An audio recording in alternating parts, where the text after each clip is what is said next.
Hello, everyone.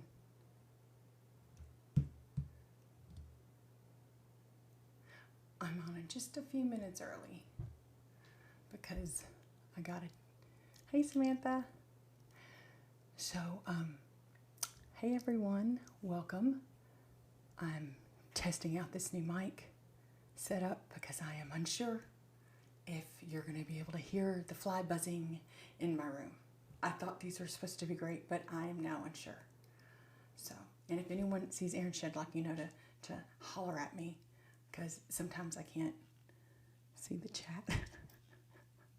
Hope everyone's doing good tonight. What's everyone doing? Hey, Valentina. I'm on just a few minutes early. I'm checking out. Hey, Kathy. This mic. I was hoping some sound suppression software might kick in. Maybe it will when someone else joins. But I think this is going to be a return. Because, hey guys, Cheyenne's, you're watching me? I'm watching a little text right there. All right. Hello, Simply Sunny. Hey, Tiffany. Hey, Sam.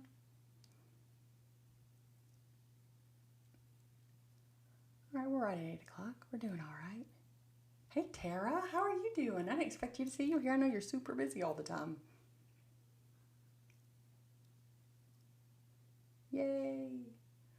And you guys let me know what you think of this mic. And like if you can hear a fly buzzing in the other room, let me know. And I'll just change it real quick. But I really think it's kind of cute. And it's like white and it matches my decor. And it's got this little puffy thing on it. I don't know what it's called. I figured we needed more Tiffany's. And then I also have this light that's on a yellow setting. I don't know. Hello, Tattooed Raven Reader. How are you doing tonight? Hi, I'm Jean. It's Jennifer. I always say I'm a Jean. It's not I'm a Jean, it's Jennifer. Yeah, you are, Kim. You know you made it in the social world when you have two different devices in two different places. Hey, Shanlin. Hi. All right. So, let me see if I can find. He's here. He is here. Okay, I'm going to invite Aaron up here. And I'm getting no feedback on my mic, so.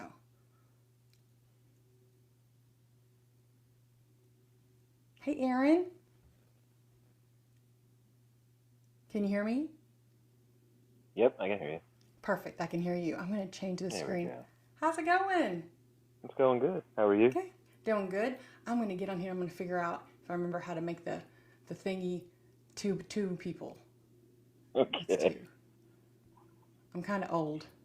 You know what I'm saying? Oh, we don't want that. I do not like to be the biggest one, Aaron. You know what I'm saying? I like to be the smallest one. I feel your pain. Yes. Yes. Let's see here. I think I do this. No. Okay.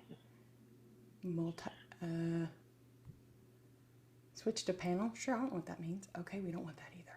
Now I'm really big and you're really not. So let's go back again. You guys are probably just all laughing at me right now. Yeah, but that's okay. That's what we're here for. I got to get the camera right. As long as it's entertaining. Grid. Oh, you know what? Cancel. Let's do fixed panel. Still no. Sorry. I mean, people are just probably at home laughing at me doing this because they know I call myself a boomer, Aaron. Do you ever call yourself a boomer? No way, man. I'm a Gen Xer. Okay. So I'm a punk rocker, a rebellious little mother. So technically, I'm a Gen Xer.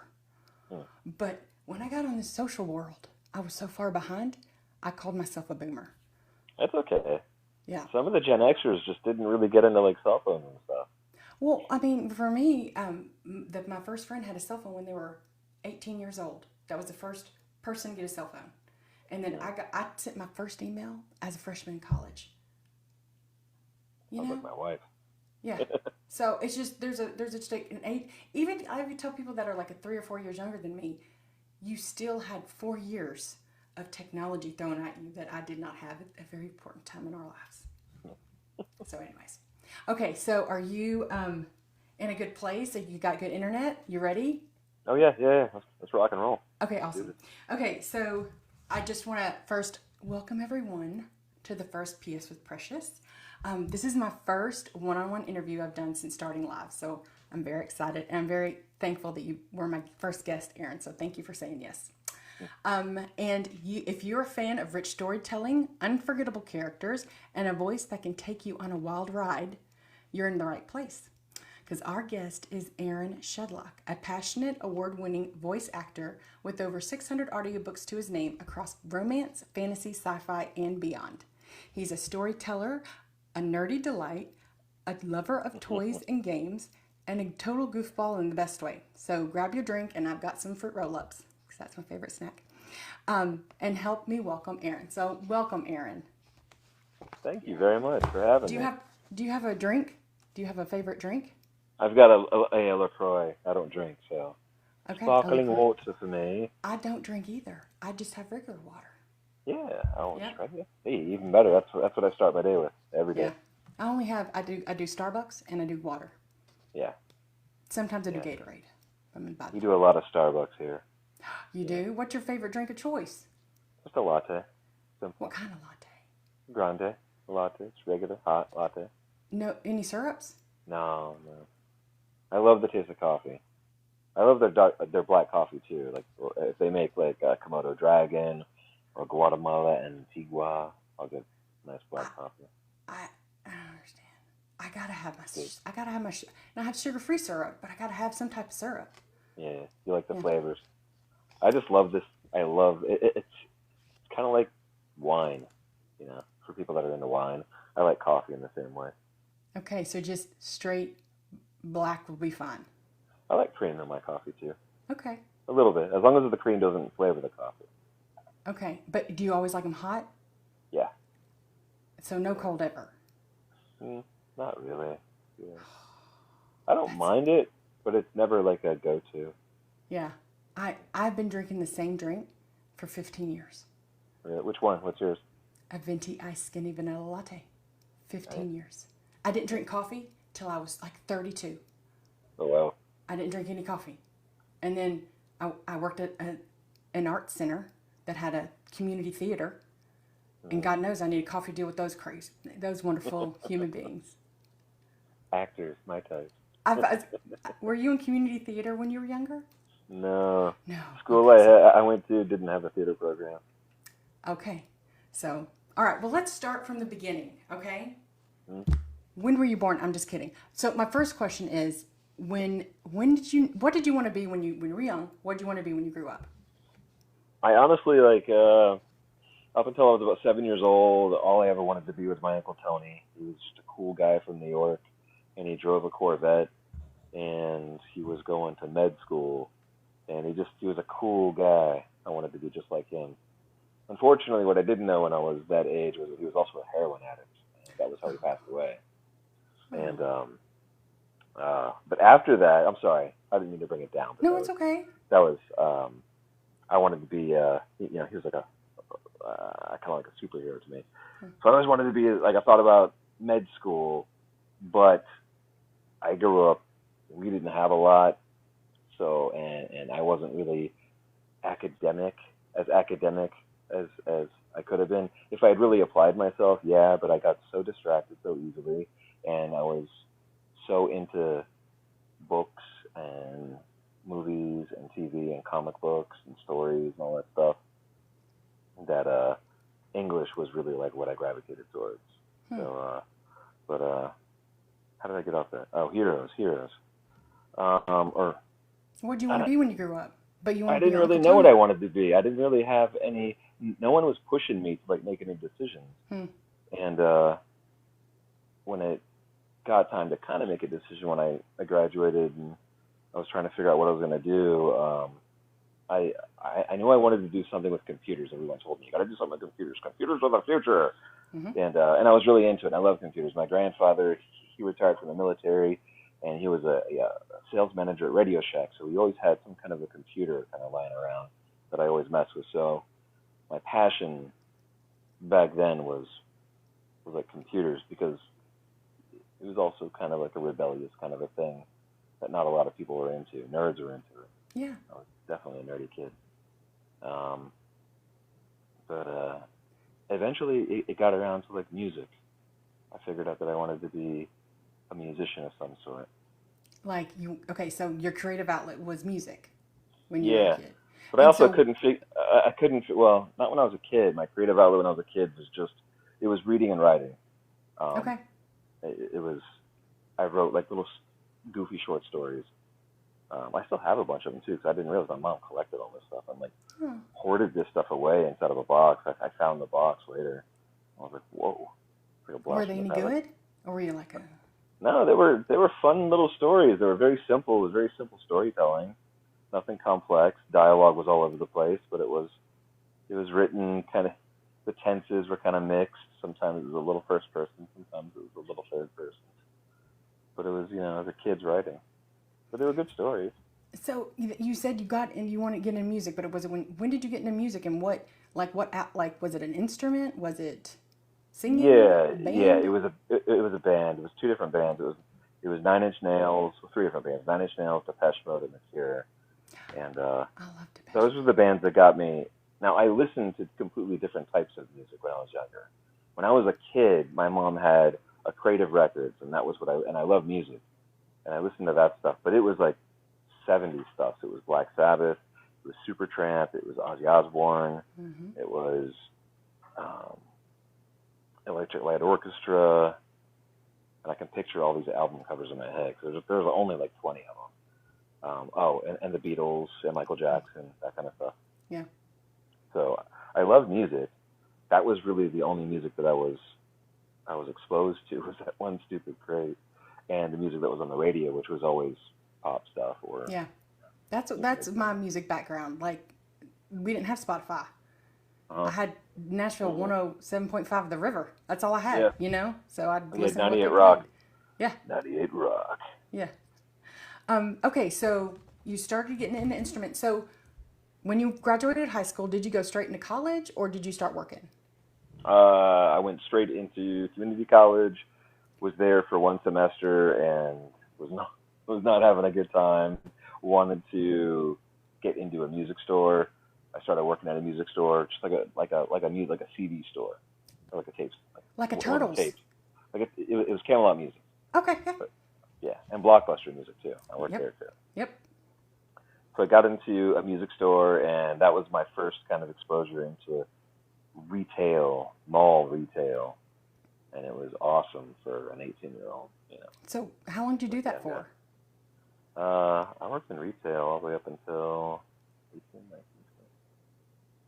22. No, maybe a little longer. 4 or 5 years of retail. Yeah, 21, 22, somewhere in there. And then I switched over into a different type of retail, which was the musical instrument side of it. Yeah, so I'm a band kid, and my kids are band kids, so we visit the musical instrument store often. Yeah. And so, did you have to learn like how to fix strings and fix clarinets? It was all greed. No, it was just sales. It was just sales. Okay. You just had to know how to sell. How to sell was it like a clarinet to a mom, or was it like a guitar to a... No, they were all different departments. So there was a band department, which I didn't work in because I didn't know anything about band equipment. There was a pro audio department, which I didn't know anything about, but I was a really fast learner, and I learned a lot about pro audio. Pro audio is like stage production, all that kind of gear, speakers, PA equipment, that kind of thing, and then keyboards and recording, which had computers. That was where I was. And there's also acoustic guitars, electric guitars, basses, and drums in the other department. Were you ever a sound guy? I was when I worked at this store as like a side gig. Because they're their own beasts. Like when you say I'm a sound guy, I'm like, oh, okay, I get it. Like I kind of I put Depends what kind of sound guy. I'm like an indoor sound guy. Okay. I tried doing live production, and it wasn't for me. It was like a different crowd, different kind of people work production, like roadies. Yeah, roadies it's like a different crowd. Roadies, not groupies, roadies. No. Roadies are the ones that like carry the equipment from like with the trailers and okay. Yeah. For a second I went groupies. I'm like, oh, we're going there. Okay, let's. Okay, so you worked in an instrument store. You started gravitating towards, sounds like the equipment part of it, like the computer stuff. So keyboards and recording, yeah. Okay. Yeah. So what was next? So I think I saw that you went to International Academy of Design and Technology. Yeah, that was after all this.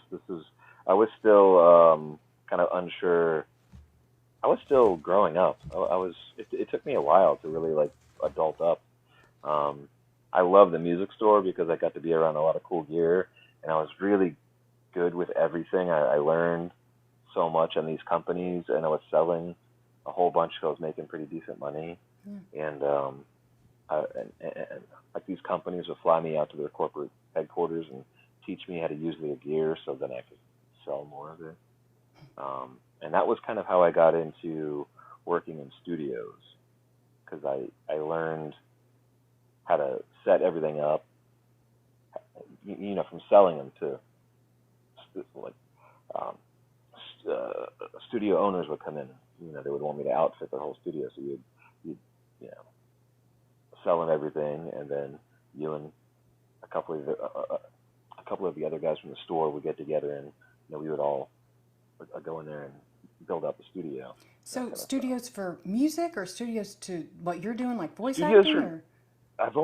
I worked with one voice actor, and it's funny because he came in to buy a very particular piece of gear that I had never seen before, never heard of, but I was super interested in, because when I saw it, it was called a Zephyr, an ISDN box. It was a way that voice actors, way back in the 90s, maybe, I'm not sure exactly when they started doing it this way, but they would record with other studios over phone lines. And it was called ISDN service. And they were digital phone lines. And this guy came in, and he spent something like $7,000 on this box. It was the size of a VCR, and it had like 4 buttons on it and this tiny little screen. And I was so intrigued. I was like, what the hell does this do? I didn't know what it did. It only had a couple of weird connections in the back. One was a phone line, and then they had XLR for the audio. So I only knew half of it. And the guy told me all about it. He was a voice actor. He lives up in Newport Richey, and he's a voice actor. And this is the wave of the future.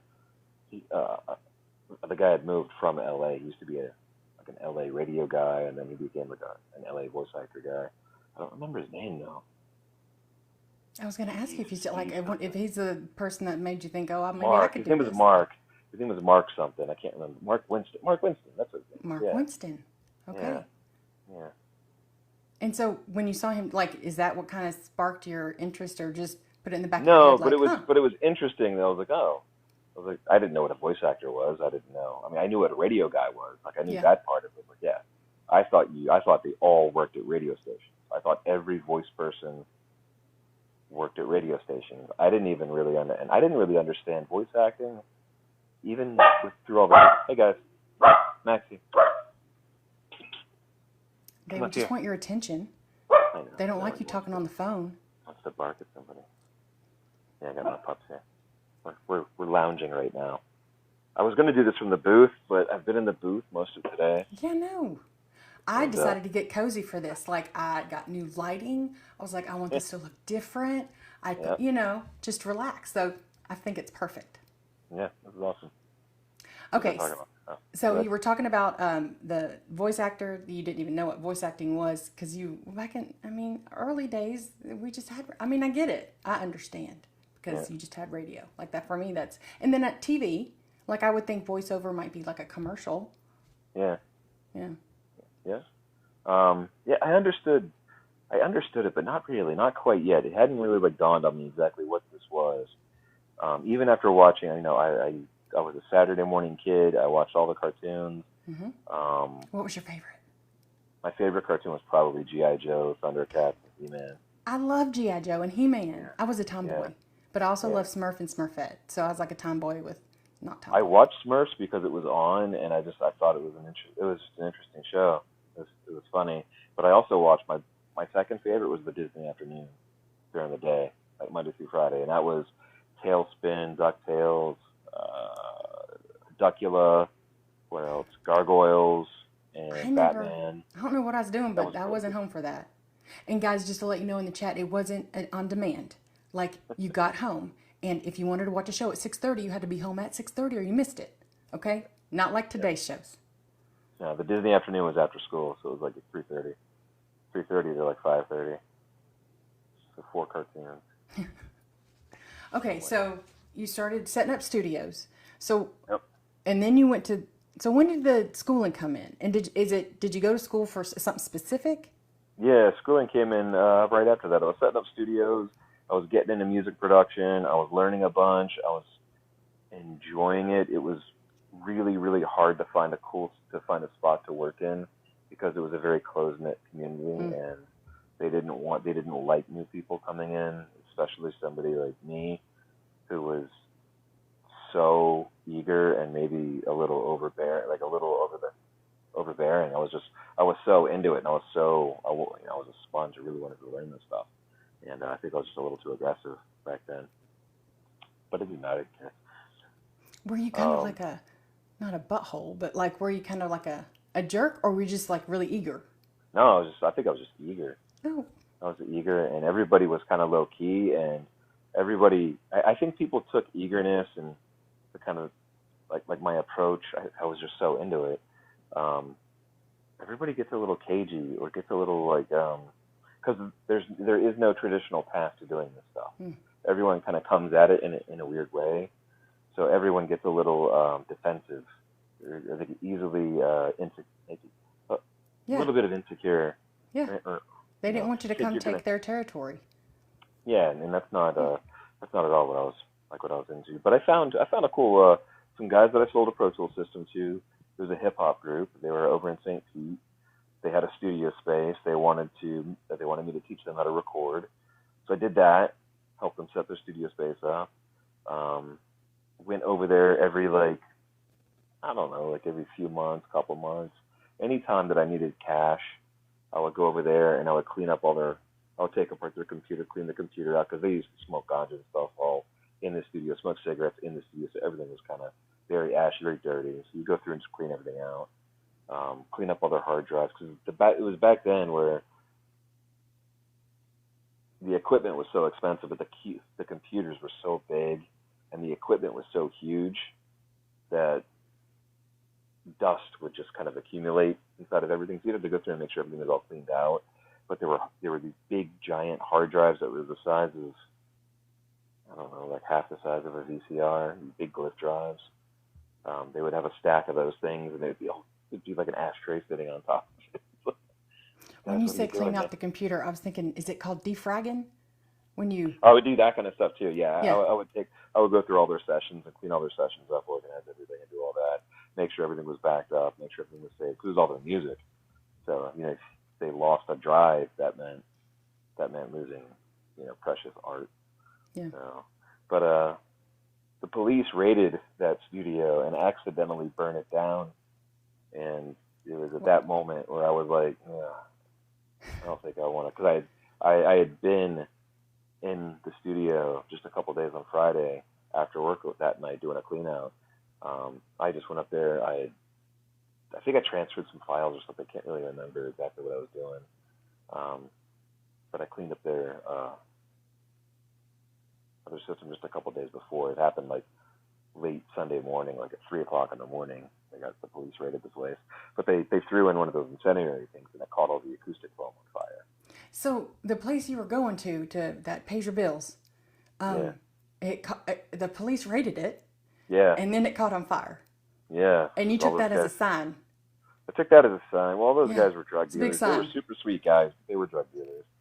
But they were wanting to transition into music, so I was like all about that for them. But they were funny guys too, sweet guys. But yeah, unfortunately, the police, they burned the whole thing down. So if there was any evidence in there that they were trying to get, they burned everything to the ground.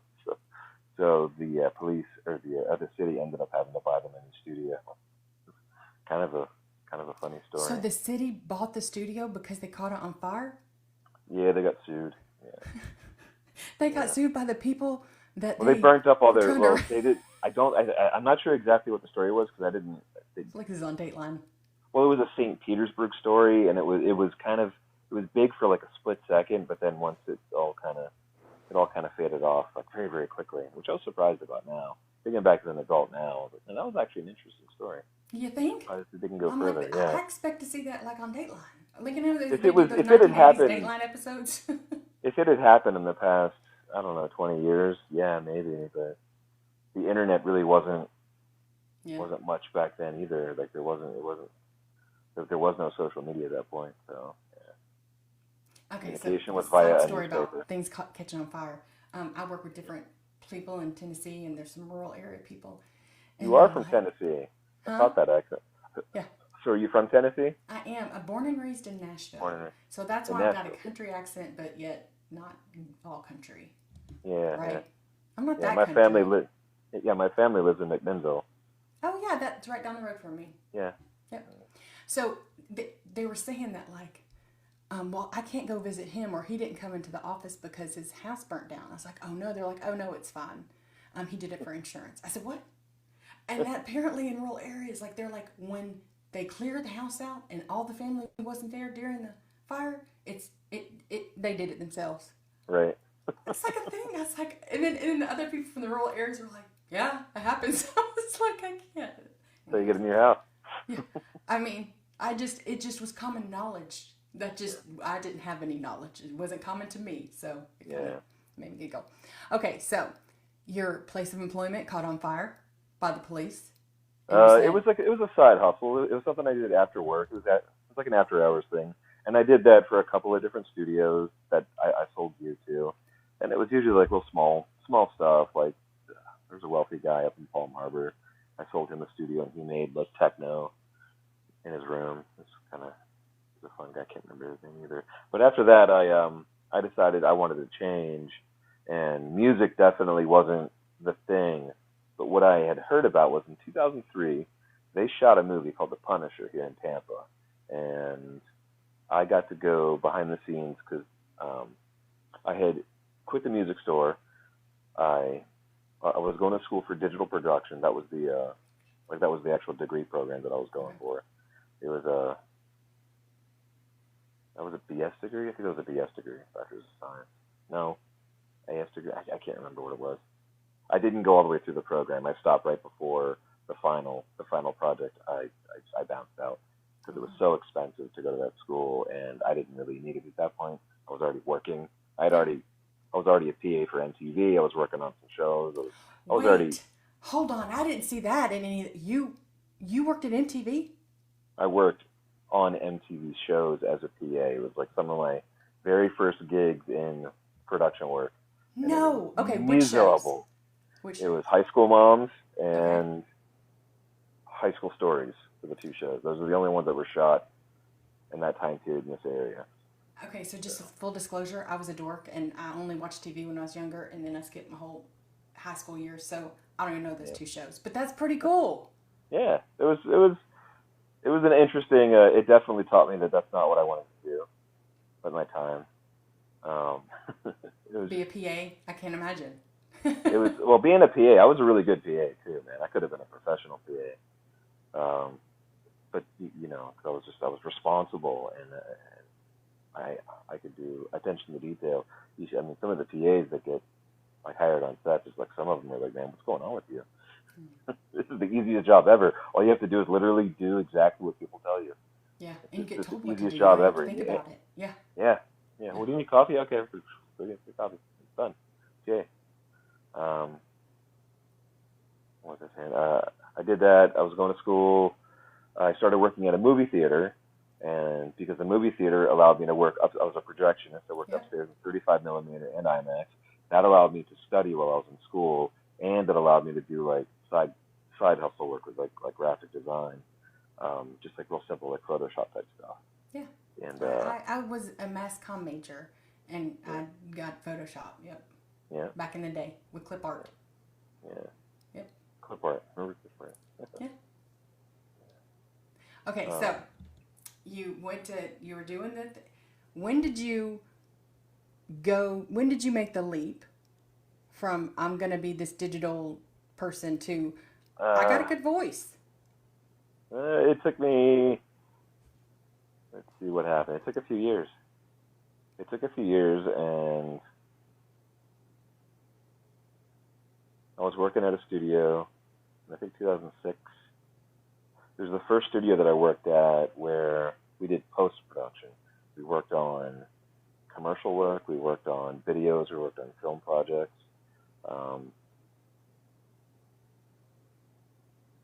Yeah, that would have been like the first spot, yeah. And I was working with a ton of voice talent. Pretty much every commercial that we went through, voice talents would come in. That was still back when we were doing a lot of voice stuff. All the local talent were still coming into the studio. The talents didn't have home studios yet. This was still it was still very expensive. Like I said, that one Zephyr box was like $7,000. You needed to have that box to connect to any studio in New York, Los Angeles, Chicago, and Atlanta. Those were like the hubs where like all the advertising agencies or, you know, like the places that were actually putting together all these spots. But they would hire voice talent from Tampa. But also all the local advertising and stuff was happening. So worked with a ton of talent and started recording scratch tracks. People really liked my voice for stuff. But that was kind of like a little fickle job. My mom got sick shortly thereafter, and I had to take a 2-year hiatus from work to help her, take care of her. She was very sick. And after that, I got into doing video, like more video, like related stuff. And that eventually, I did car commercials for a long time. And I did a bunch of voiceover work for car commercials, which is a beast in itself. It's just a lot of yelling. Mar, Chevrolet, this, blah, blah. A lot of really fast-paced, high-energy kind of yelling. Well, okay, so before you go on, yeah. I saw that you worked with some very high-energy people. Yeah. What the OxyClean? Yeah. You worked with the OxyClean guy. I started working with Anthony Sullivan's company, Sullivan Productions, in 2009.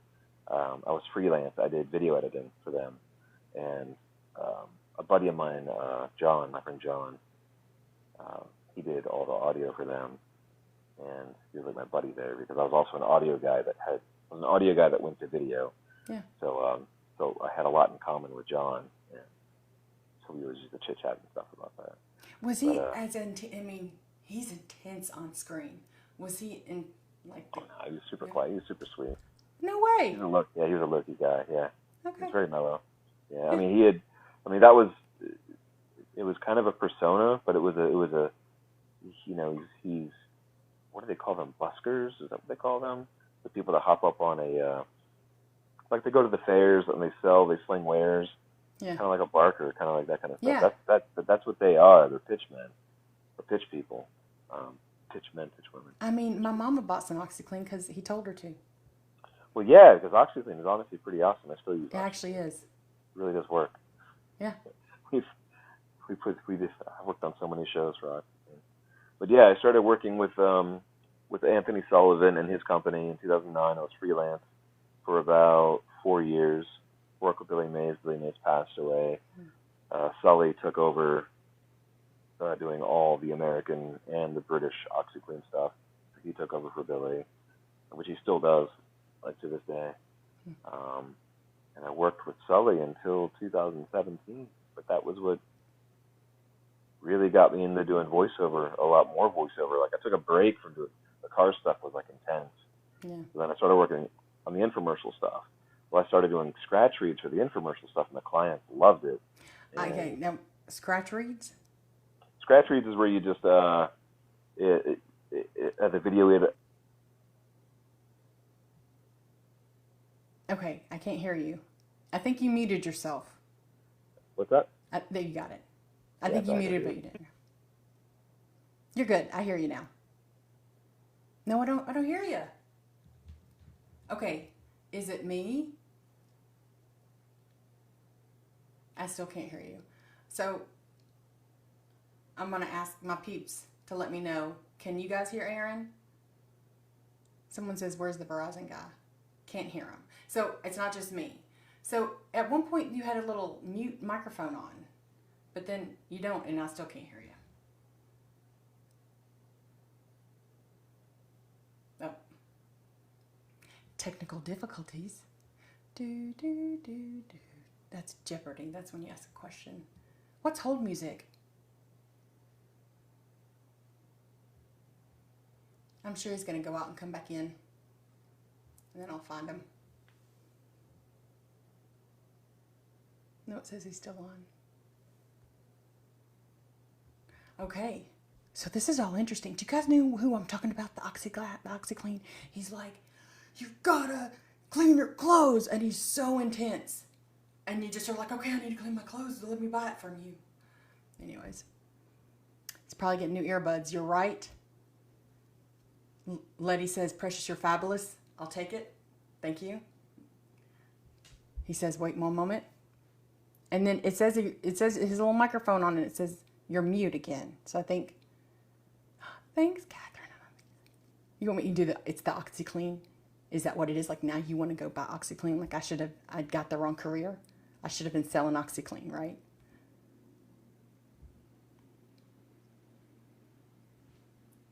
All right. I got so much stuff, but this is good. I'm understanding his career and how he got into it. Oh, now it's just me. Okay, so while we're not doing anything, guys, it's just us. What do we think of the light? Because I can make it go different, but I thought it looked good, like kind of cozy. Like it was a little bit different than what I normally do. You guys are like, I don't care. Get Aaron back up here. It's while we're here. I agree with you. Get him back up here. There he is. I invited him. Hello. Let's see. I hear you. Hello. Perf. What was it? Do you know? There we are. We're back. You're back. My wife called. My wife called. I couldn't get to the thing quick enough to make it stop, and it shut off on Bluetooth. Yeah. So I always do not disturb. T. I know. Is my helper. She told me to do that. Right. So now I always do it because my kids are always like ding, ding, ding, ding. Can we talk now? No. I'll tell you when you can talk. Ugh.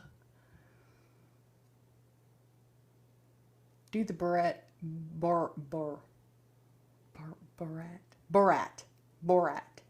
My wife. I don't know what that means, Jackie.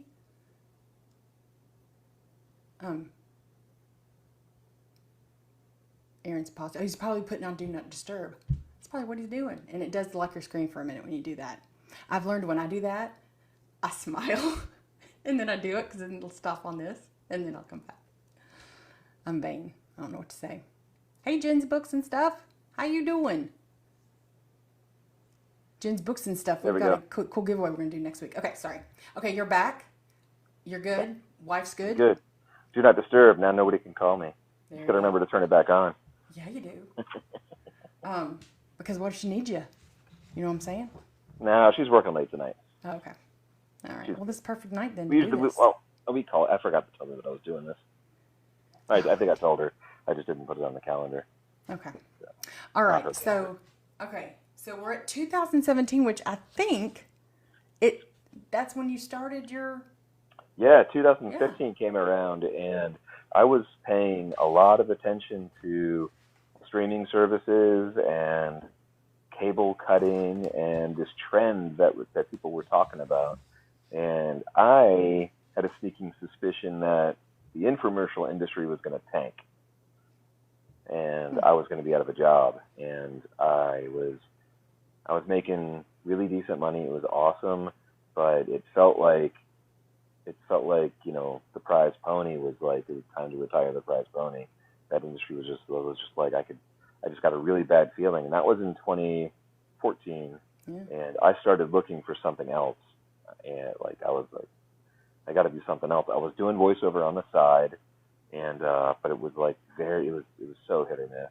I didn't have an agent yet, so it was just like all old clients, and I was all doing it kind of through Sully's place. And 2015 came around, and I had a 90-minute commute going to and from work from 2000. 2012-ish, up An until... hour and a half, 2 to 3 hours a day?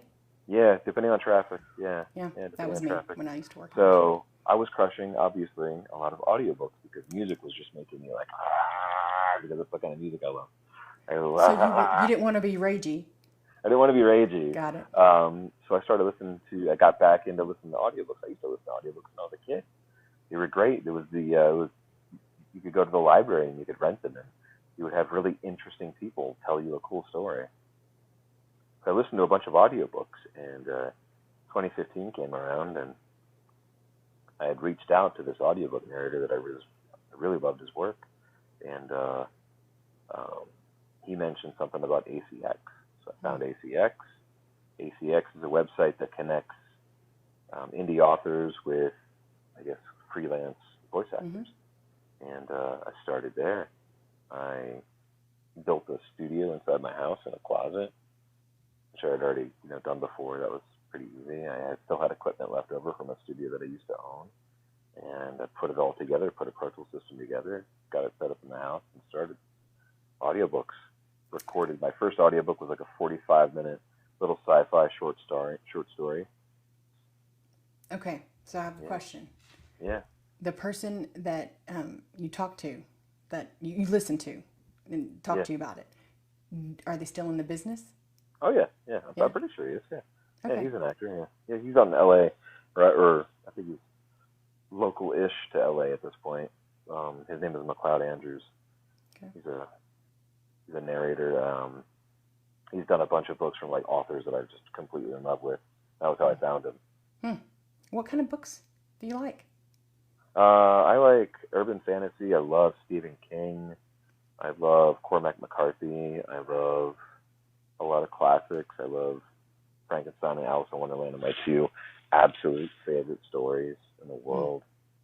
The Hobbit, I've read all of those. But what you're not saying is romance books.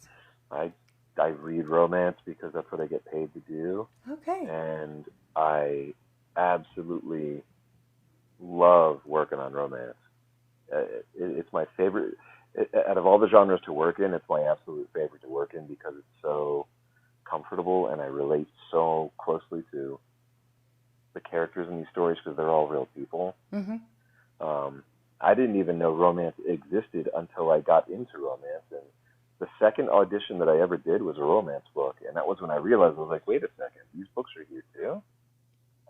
Romance for me, when I was growing up, when I saw, it was all these crazy Highlander, Fabio guys on the cover, like with the hair blowing through the wind and the breeze and all that stuff, That you saw in like the grocery store.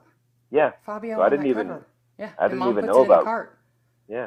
I didn't even realize romance was like a genre outside of fantastical stuff. When you saw the covers, you were like, that's a fantastical story. It's like a pirate swashbuckling kind of a deal. What the hell's going on in this story? But you knew it was a romance because the dude was like, his chest was all out and the babe was with him, and she was all breastfeed. So it was like, okay. But I didn't realize the level that romance stories were written until 2015. And I cracked open one of my first ones, one of the very first ones that I auditioned for. And I got super lucky, and I got it. And it was written by Vanessa Feelings. It was called Richard's Reign. I did narrate some very interesting short stories that I think they've all been pulled from Audible. I hope they have. Why? Were they inappropriate? No, they weren't inappropriate. They were just... Bad? They were bad. I would never say that anything that I worked on was bad. No. But they were not. They were. Par. They were somebody's best effort. I'm sure if they kept writing, they were going to get much better over time as anybody that can write. But they were very short stories, and they were like some of the first stuff that I found on ACX, and I wasn't comfortable at that point. Taking on an 8 or 10 hour book was daunting. You don't even. I mean, it takes. Okay, but my new thing is, that's someone's best effort. I mean, that was very at that smart point in time, and it's like me looking back on my childhood stories. It's like, yeah, you could criticize them and say, oh, technically those are awful. And it's like, well, yeah, but they're written by a child. It was the best effort that person did at that point in time. Yeah. So I appreciate the effort that they put into it. Yeah. And I also agreed to narrate these stories, and I did the best that I possibly. Also, me as a brand new narrator, I did the best that I possibly could. And if I listen back to those, I could be critical about that. Be like, see, my pacing was off. I wasn't breathing properly. I wasn't doing this. I wasn't doing that. My enunciation was, you know, it was way What too is fast. Maya say? You know, when you know better, you do better. So if you didn't know better, you Yeah. learn as you go. Yeah, I hear you. Yeah. I Yeah, would there say a was lot of no. authors are very critical of their. I mean, like that's what I've learned. These authors that have good books out now, like they're embarrassed. They're like, it was not very good. I'm like, you gotta start somewhere. That's what I Yeah. say. Yeah. Okay, so I also heard you describe your career path as pure luck. It was pure luck. Now explain that to me. It was hard work, like a ton of really, really, really hard work, and then pure luck that I reached out to an agent, or I reached out to an agent, but I also reached out to the publishing companies, some of the bigger publishing companies that we work with. I reached out to them directly, and I probably spent a week formatting this email, trying to get this email perfect. So it wasn't like too long, wasn't too short, it was direct, was to the point. And I had worked really hard on these demos. I had worked really hard on these royalty share books through ACX. So I think I probably had 25 or 50 projects under my belt at that point. And they said yes. They thought it was good enough, and I did it. And working on that one book with Vanessa Fewings, that one project and a couple of the other RS projects that I had got me in front of the oral fixation group and got people, and they had like 4,000 people or something at that point, maybe a little less. Active, like people that were actively paying attention to the group, and it was all recommendations. People, this is the stuff that you're into. That's a Facebook group, right? Yeah. So yeah, they've been around for a long time. Okay, yeah, because I've seen them before.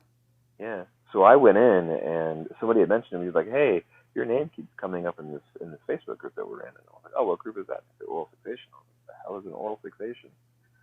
I didn't know what that was, and I looked it up, and I was like, "Oh, this is awesome. These are fans of the stuff, of the exact stuff that I do." So as soon as I found like somebody post something with my name on it, I was like, "Oh, hey, well, thank you so much." I started interacting with the fans, and that's the part that I really kind of enjoy about doing this stuff is, the fans. It's so easy to interact with people that are really enjoying the work.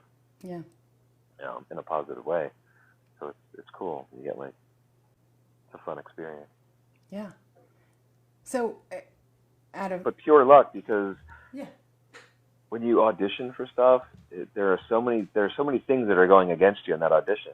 It's like you just might not be just the right person for that role, but I just happen to be someone listening to the audition and were like, yeah, that's kind of perfect for this. And so that was the pure luck part of somebody hearing that and being like, that's not that you could listen to, there were 50 different people that auditioned for the role of Captain Jack Sparrow, but only one person could get it. It's not like any of those other 50 people were like not just as good. They just didn't have this one little trait that someone was looking one little for. thing. Yeah. So that's where the pure luck comes in. The luck is just like you just happen to be somebody's pick that day. What is your biggest book? Like if you go, that was the biggest book the biggest for my career. Like biggest book, and then what's your favorite? Oh, I don't have a favorite. That's way too hard. First of all, is that like kids? Like mom say they don't have favorite because it's they worse than kids, because it's like how many people can say they've got over 600 kids? I hope no one actually. Which one is your favorite? Honestly, man, I think it's when they're 472. I mean, she was perfect. She got all the grades right. She went to the colleges. She got all the scholarshiping. It was every 472. Point taken. Okay, so what's in your mind? What's the book that you're like, okay, that's the one that pushed me over? Like that's the one that's the reason why I have 600 audiobooks. Is it the first one that you just talked about, or That is it benefit another viewing one? ones was a big one because that one got me in front of a lot of people, and then authors started paying attention, and then I got started. And oh yeah, I do remember it was a Sarah Kate book. Yep, A Sarah Sarah Kate. Kate book kind of propelled me forward through that oral fixation. Oral fixation was a huge, huge part of my career. That got me out. It got me in front of a lot of people very quickly, and then it was all the hard work. The hard work, now that I had that going, it was really like figuring out how to do this long term and how to do it every day. It takes a lot of endurance.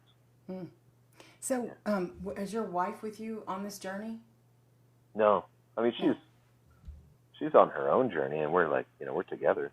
But I'm just saying, like, was she there for the car commercials all the way through? Oh yeah. She's been here. Yeah. So what did she say we got when you married. were like, I'm doing? I'm sorry. Go ahead. Okay, so the thing about me is, I get into a lot of things, and I get really into it. Very passionate person. I dive headfirst into things. I've done sculpting. I've done artwork. I've done painting. I've done my music. I still goof around with music every now and then. I still play my bass. I still have my guitar, but I was just playing my guitar today.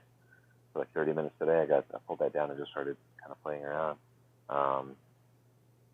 So whenever I say that, hey, I think I'm going to try this thing out, usually her first reaction is, oh, okay. So that's, it's just, it's not an exasperation, but it's just like, okay, we're going to be on this journey for a little while, and this is all he's going to be talking about. And that is what happened, but I ended up making a career out of it. Yeah, a good one. Like a really awesome career. So now when I tell her I want to do stuff, she's like, I think she still gets a little bit of that. I think it's more panic starts to set in, like, oh my God, here we go. Big changes are happening. And I'm just like, So I'm assuming your booth's at your house. Do you? Yeah. Yeah. So do you enjoy it? I mean, do you enjoy? Yeah, I'm a little housebound. That's kind of. I'm a little bit housebound. I don't have a lot of reasons to leave the house. There's very few things that I need outside of this place. So it's like I'm starting to kind of. I mean, that's what makes me appreciate the trips that I take to go out to the conventions, where I actually get to see human beings. I was going to ask about those. Yeah. It's more than just me sitting inside this box. Yeah. Every day. So I'm new to the book world the last 2 years. Haven't been to really big conventions, but I have a lot of friends now, and they talk about the conventions they go to, and you're at a lot of them. Like, and they say you're funny, you're quirky, you're personable, you're nice. Like, so it seems, because I haven't asked a narrator this before. Like, why do you go to the conventions? Because I know that authors go to get their work out there, and they actually sell books at it. So, they get some work. What do you got? Like, as a voice actor, when you go to these conventions, you get your name out there, and you get to meet fans. Is that the reason why you go? And to network with authors? You get to interact with fans. It's not even really networking with authors. I just like to be present and relevant, and I like to meet and greet and just kind of hang out and have little experiences with as many people as I can on those trips. And I found every time I go to a convention for the next 6 months, I just get like constant bookings. My bookings kind of increase. I see. Yeah, it's exposure. So, and once the first convention was nerve-wracking because I had no idea what the hell I was doing there. Nobody really knew what I was doing there as well. They're like, why is a narrator here? Like, that was like some of the first like 2 or 3 conventions we were into. We were off in a corner just sitting in chairs, and all of us were just kind of looking at each other like, what are we doing here? So then we just started, me and a couple of the other narrators that are a little more outgoing, we're just like, well, let's just walk around and, I don't know, just go talk to people. Look at all the covers, talk to people about all the artwork. Like, oh man, the artwork in your book is really amazing. Like, did you hire that out? Did you do it yourself? And it's like, it's just those little experiences.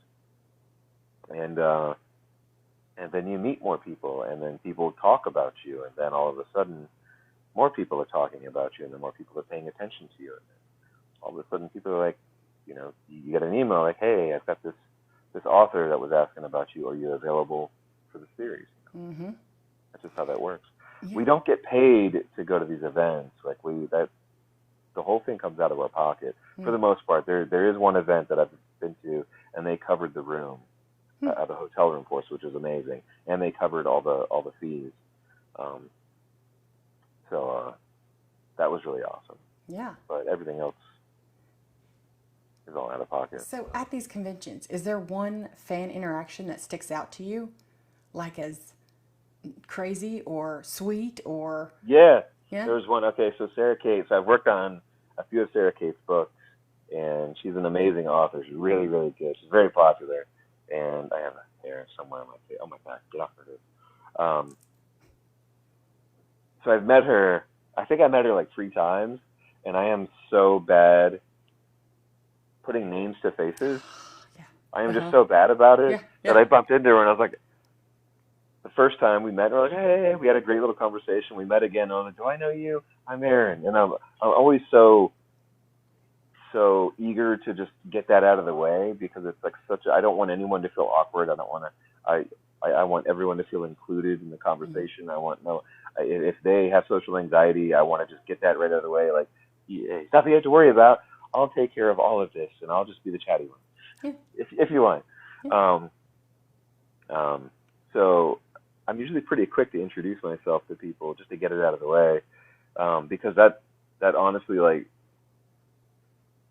I don't know, I guess it's something that I think about too, so I just kind of assume everyone else feels the same way. But so I did that a few times, and we finally got to the point where it's like every time I saw her, I was like, do I know you? Have we met before? So now we do that kind of like all the time. Oh, and that's it's just funny. a very special little, it's just a little, I'll always remember our little experience like that. And I love those kind of experiences. I have a bunch of them, actually. Yeah.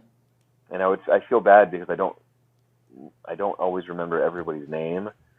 It just depends on the interaction. If the interaction is like awkward, or if it's funny enough, then yeah, I'll remember everything about them. Like Sarah Kate. I was like, I remember Sarah Kate and I know that she's really into Rubik's Cubes. I don't know why I knew that. But in one of our interactions, we were talking about Rubik's Cubes. Yeah.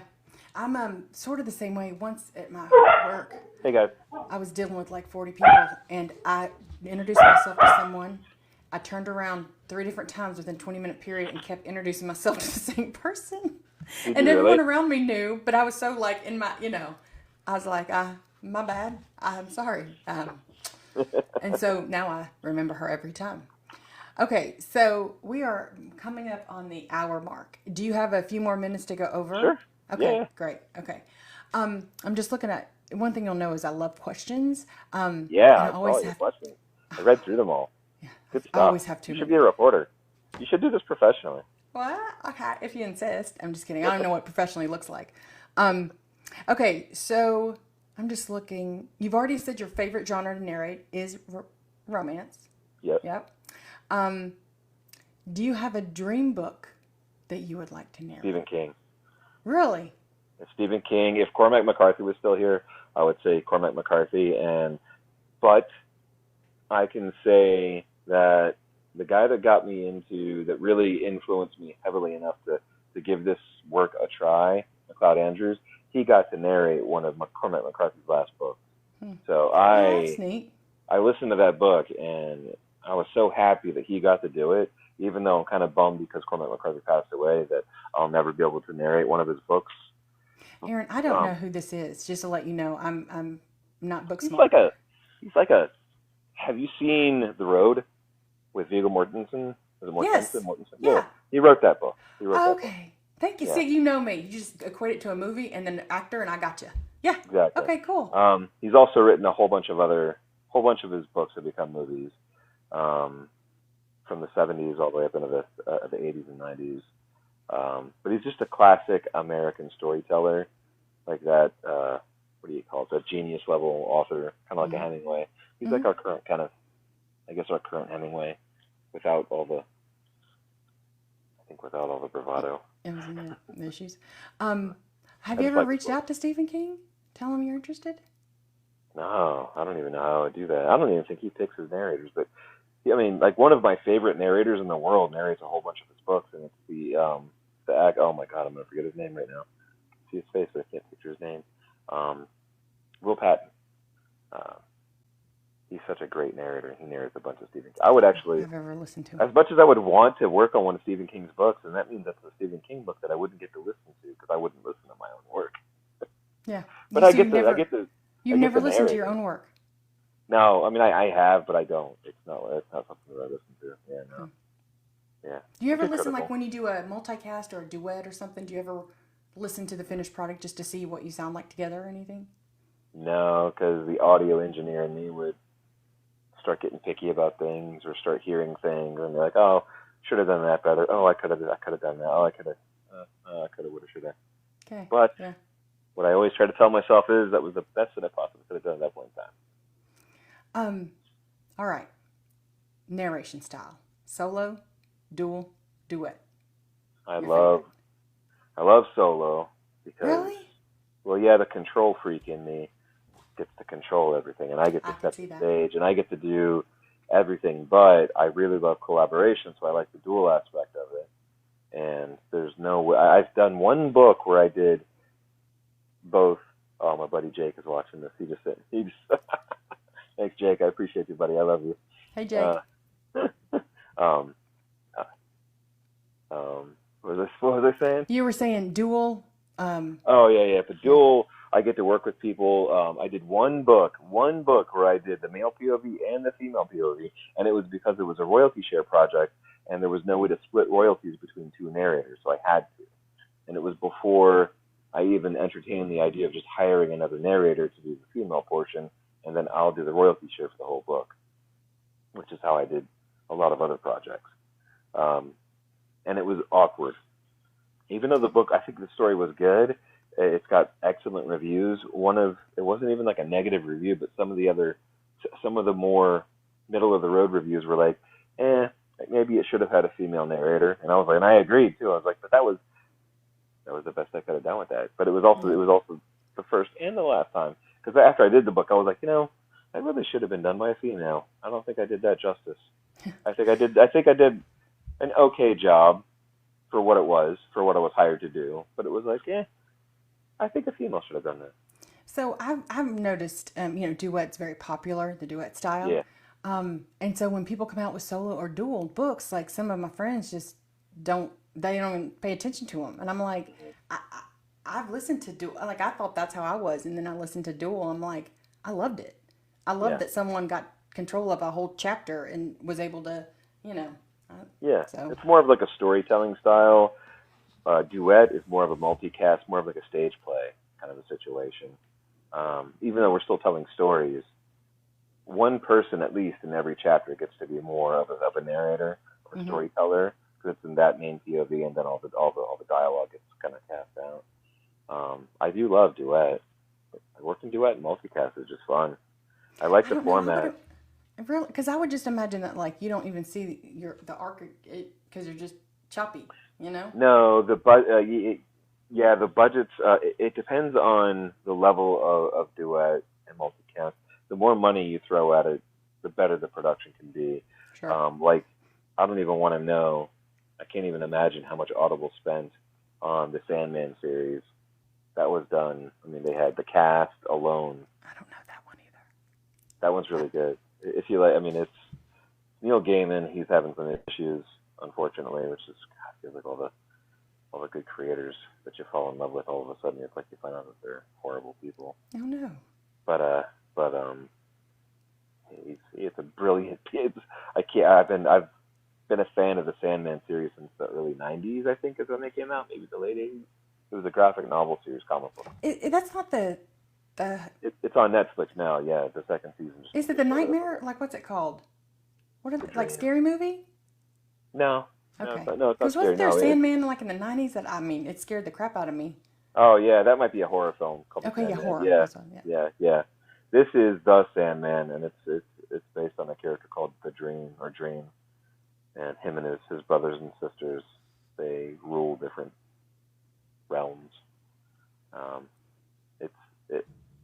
It's a really cool Netflix series. They did a fantastic job with the story. It's really good. I don't watch TV anymore because I listen to books. And I do Listen to social the media. audiobook, The Sandman. It's the same. It's I might the do it. exact. It's the Netflix series that's happening, but it's just the audiobook form, and it's the same level of actors. More famous actors are in the audiobook than there are in the Sandman series, because it's a lot of newer actors in the Sandman series. A lot of newer, Okay. and James So McAvoy plays the Sandman in I the love James. audiobook. See, I know that. See, I knew you. You Yeah, knew all you got to do is tell me an actor. I'm like, oh, I know that one. Yeah, yeah. yeah. So James wait, he McAvoy, plays Kat it Dennings. in the audio or on the He Netflix? plays the main character, yeah, in the In the audiobook. audio? Yeah, Oh, I like yeah. his voice. He's awesome. He's I love it that fantastic. you knew that that was going to get me. Like you can say all this stuff about James McAvoy. I'm like, yeah, I saw it. Yeah. Okay, so I'm about to get into like a rapid fire round Sure, go for and it. I do not know it's the Proust questionnaire. But first, I wanted to see, is there anyone you wanted to bring up to chat with real quick? We don't have to, but Oh, I don't have anyone? anybody, and it's so Okay. late. I didn't. Yeah, Yeah, you're fine. I've been grinding away this past week and a half, almost 2 weeks, because I'm leaving for a cruise on Sunday, Ooh, where are you going? and I had to make sure. I'm not sure. It's a Rainbow Readers cruise. I honestly don't. I'm just happy to be like on a vacation, kind of away from the house for a week. Yeah, But it's a working cruise, so it's it's like a convention. a convention. Yeah, On a yeah, yeah, I've heard those. yeah. I've been thinking about planning one like It's now. super fun. This one is Yeah. all or it's all rainbow. It's all LGBTQ focused. It's all rainbow focused. I can't believe it. It's going to be so much fun. We're going to have a good time. It's hosted by Joel Leslie. I don't know if you've heard his work. Yeah. He's a fantastic narrator. All my friends are like, no, if you're an ass, she does not. I'm like, no, I mean, no. Yeah, yeah. It's a book cruise. It's a book cruise. Yeah. Okay. Okay, so do you know what so I kind of Googled, because, kind of Googled this one-on-one thing, and I kind of Googled, really, really like the Inside the Actor Studio. I loved that one. I always watched it, and it was so interesting. And I learned that the questions at the end, he didn't really come up with those. It's from the 1800s, from a guy named Marcel Proust. I don't know how it's French, so I'm sure I said it wrong. Who believed that in answering these questions, an individual reveals his or her true nature. And those questions he got from that, and so I have some on here too that's not his. But I Yeah. think they're interesting. Okay, so here we go. The first one is, this is a big one. What is your idea of happiness? Oh man, that's a hefty question. I know. My idea of happiness. Oh my goodness, that's a deep question. It is. I'll have See, to think I'm going to know about all that. about you after these questions. He was right. Yeah. I'll know your true nature. Let me think about that for a second. Let me get to the Okay. next question. Got it. That's What's tough. your greatest fear? My greatest fear? I am irrationally afraid of public speaking and heights.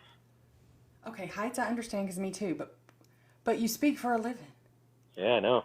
But you Go speak in a figure, man. booth. You speak in a booth. No, I do public speaking. I even did stand up. I did an open mic doing stand up. Yeah? Yeah. Did Yeah. you enjoy it? I really did. It was a lot of fun. Yeah. But I'm But still like the irrational fear of public speaking, of being up in front of people and having people pay attention to you is still there. It's crazy. yeah, that is. Okay, what trait do you deplore in yourself? What trait? Oh, That's how I deplore treat is that myself. 1800. What? How I treat myself. I wish it's taken a lot of effort to learn how to treat myself with kindness, respect, and I used to be, and I still am. It's like a daily kind of a struggle, but very critical, very judgmental, very very overly like you should be better kind of mentality, that A type personality. But you But very probably passionate. don't project that on others, though, do you? It's only No. you're only that hard on yourself. Oh, You forgive others for their. Hard on myself. Yeah. Yeah, it's so interesting because I'm Yeah. similar. What do you deplore in others? Doing that to themselves, treating themselves like horrible people. It's like I can't stand to watch people do that to themselves. Okay. Yeah. What quality do you like most in a man? What quality do I like most in a man? Truth, honesty. And what about a woman? Truth, honesty. So it's just about the Very person. important. When and where were you the happiest? Oh, probably when I was a kid.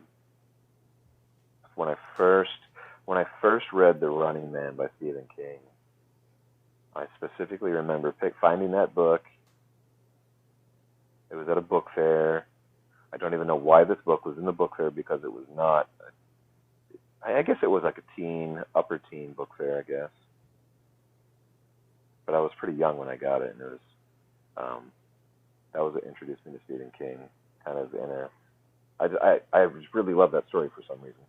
It's a really cool story. You need to write Mr. King a letter. I do. I think that he'd be honored that someone of your caliber in the romance. I've got a lot of. I've got so many inspirational people that because my dad wasn't around. My dad left when I was 2, so I had to look around and seek out male role models. Because I just wasn't accustomed to it. I didn't grow up with that. I grew up with a very headstrong single mom, man, who kicked ass. So I found my inspirations for male role models were in like the authors, the big actors, the Arnold Schwarzeneggers on TV, the Sylvester Stallone, the Indiana Jones. Those guys were my heroes growing up. So yeah. That's interesting, because I had a mom and dad, but I didn't like where I was. So I would do the same thing, but with families, like like the TV shows and the Yeah. Okay. What word or phrase do you overuse? What word or phrase do I overuse? I'm not sure. I could be an person, or I could be a like person. I'm both. I'm not sure what I am. I might be an person. I didn't know I was an person until I record these videos about these books, and when you do the CapCut and do the captions, it puts on there, and it's every line, and I'm like, so I've learned to cut it out, but then I'm like, I like, and then whatever. It's either or just me cut out. See, now I'm gonna think about it every time I say it. Okay, so if you could change one thing about yourself, what would it be? Oh man, I want to be 6'5". Appearance? I just want to be tall. I just want to be. I am so height envious. I'm just like, man, I wish I was like a 6'5". That's the one thing you change about yourself. You would be. It would either be something like that, or I would be thin the way that I was back in my 20s. Back when I took it for granted, and I didn't realize like how hard it was going to be to like be thin when I was older. You know what I mean? Yeah. Just clothing wise, just because it's like the kind of clothes that I really like, are like, oh man, I'm just kind of too big. Because I got into the gym and I started working out really heavy a while ago, and I got like very muscled up and kind of like bulky, and that's just kind of how I stayed from then on out. But I stopped going to the gym so much, and my bulkiness is just more like dad bod now. You know what? we earned it. That's fine. That's all. We've earned it. Yeah, I hear you. I like snacks and stuff, and I like pizza. I like my fruit roll-ups. Yeah. What do you consider your greatest achievement? My greatest achievement.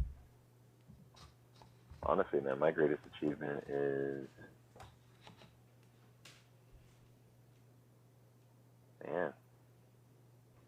being married for 22 years is up there. Sure is. Narrating, which is actually over 700 audiobooks now. It's over 700? Yeah, because this year I've already done 60 this year, and 600 was like last summer at some point, yeah. Oh. Yeah, I've interviewed several voice actors, and the 600, 700 is towards the top. Yeah. Yep. Okay, what is your most treasured possession? Do you want me to guess what it is? I bet you've got a comic book from like 1983 that's Star Wars. No. No? Okay. No. No, my treasured possession, one of my most treasured possessions, is going to be a photograph, a Polaroid photograph. So it's the one and only. It's a one of a kind, and it's of my Uncle Tony. That's one of my treasures. I actually keep that inside of my computer, my gaming computer. I have a crazy computer that I built that has a whole bunch of decorations inside of it. So it's my Frankenstein. machine. And Frankenstein is like one of my favorite characters. Yeah. Of, I just really listened to Frankenstein just this last year, and I didn't understand the story until this year. I'm going to narrate that book, because that book has been in the public domain forever, but I'm going to narrate a version of that. But a friend of mine, he's not a friend, he's an acquaintance, he's a narrator acquaintance, Scott Brick. I'm pretty sure he did a really cool I'm pretty sure I bought it, and I listened to about half of it during a flight, but it was a short flight, so I didn't get to have it on like 4 hours. Like he did a really cool version of it. Yeah. I think some other ones are doing it too. Like it. Oh yeah, there's a ton. Yeah, it's a great story. Okay, what do you value most in your friends? What do I value most in my friends? They're just there during the good times and also the bad times. Yep. You know, they're just there. There's lots of different ways to be a friend to someone. If you're only a friend when it's easy, then you're not a true friend. You know, you're an acquaintance, or you're a transactional friendship, and that's not a friendship. Yep, agree. What is your greatest regret? Greatest regret? I've been thinking about that. It's kind of changed recently. I regret not really putting forth the effort to have a much closer relationship with my father. Because we you know, he wasn't there when I was young, and then we disconnected for a long time, and then reconnected, but the reconnection was just it was kind of at a distance.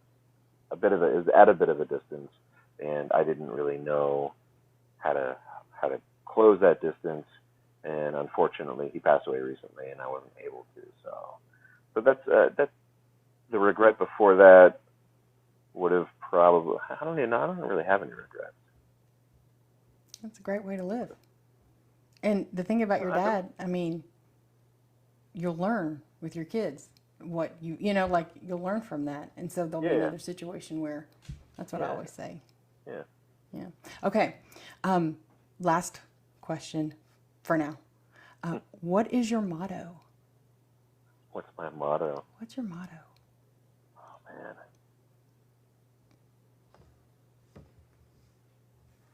And you gotta live life, man. You gotta don't take anything for granted. You know, just live. You know, do stuff that scares you. That's why I do the public speaking stuff, because it frightens me so much that it lets you know that you're alive. You know, if you're scared of something, that means there's a reason. There's a reason why, and it's invigorating. So do stuff that scares you. Smile to a bunch of people. Just like be friendly to people. Complete strangers. Just do something friendly. You know, say hi to people. Sometimes it's awkward. Hi. Don't be weird about it.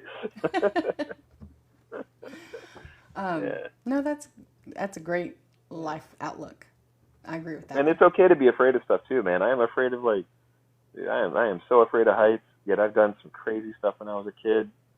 That were all. I think. As we get older, our fear of death increases. So, like, I used to go on roller coasters. Now I don't go on roller coasters anymore. So, like, the more I'm like, that's too close to death. Out of me too. And I get all super dizzy now. That's the worst part of it now. So I don't do them as much, but I will still go on a roller coaster just to remind myself, like, yeah. Not me. We're not that old. Not yet. We're getting there. I'm very old. I'm a boomer. Okay, so the final question I have for this series, I think I'm going to ask to all my guests. If you wrote a letter to your younger self, what would it say, and what would the P.S. line be at the bottom? Move to L.A. when you're 18 years old, which would have been 1994. Move to L.A., get like 5 jobs, work your butt off, figure out any way possible that you can live, and get into either a regular acting, on-screen acting, or get into voice acting. Because the 90s were like the golden years. It was, well, I wouldn't say it's easy to get in. It was not easy, but it was the golden years when a lot of people were just in the right place at the right time with the right skill level, and they just got lucky. And what would the P.S. line at the bottom be? Don't be scared. Just be you. That's great. Yeah, just be unapologetically you, and be honest. Just always be honest. Be truthful. And that's not about just like telling lies, but be honest with yourself too. You know. So, I've only listened to 2 or 3 of your books, but you are a very talented voice actor, and you're like one of my top favorites now. But getting to know you through this, I mean, you might be one of my favorite people in this industry because you're good. Like that's what my friends would say when they met you. They're like, he's a great guy. He's funny. He makes you feel comfortable. You know, like he goes out of his way. So it's been very nice to get to know you through this. Yeah, it's awesome. It's been great to get to know you too. Thank you for doing this. I appreciate that. Thank you for saying yes to someone who's an itty bitty little social media person. So I appreciate it. Man. We're all itty bitty little people on this big crazy planet. Yeah. Yeah. All right. Well, tell your wife thank you for letting you put it on Do Not Disturb. Yep. And you have a wonderful. I go give her a call now. Yeah. Awesome. You too. All right. Thank you. Thanks everyone who came to support us in the chat. You know I can't read the chat and talk at the same time, so I appreciate it. And T and Sam and Abs and Kate and Leanne, thank you for all you do for me. So couldn't do it without you. All right. Bye, Aaron. Bye. Thank you. Have a good one.